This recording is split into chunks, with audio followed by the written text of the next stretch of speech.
Dobleng perwisyo ang nararanasan ng mga residente sa isang village sa Taguig matapos silang maputulan ng supply ng tubig gripo. Doble umano sa totoong bill ang ibinabayad nila pero hindi pala nire-remit ng grupong nakatoka sa paniningil kaya lumobo sa 5 milyong piso ang utang sa Manila Water. Nakatutok si Maki Pulido. 6 na araw nang tinitiis ng halos 2,000 residente ng Palar Village, Taguig City ang kawalan ng tubig. Kaya naluha ang ilan ng aking kumustahin. Sobrang hirap po talaga, lalo pa sa may depresya po kami pareho. Ako sa puso po ang ano ko, tsaka high blood po ako.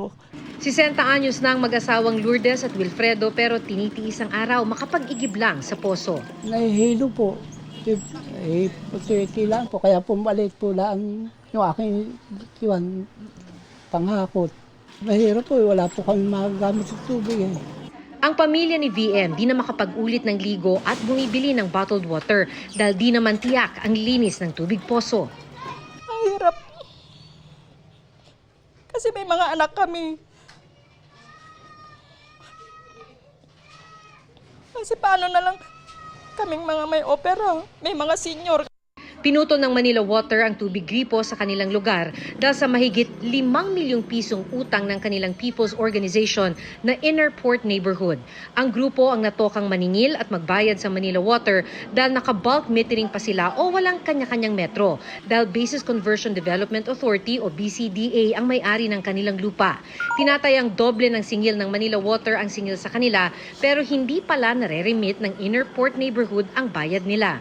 Nagbayad sila ng 650,000 nung nakaraang linggo. Pero ang sabi ni Manila Water, Kapitana, is not enough na para po i-reconnect ulit.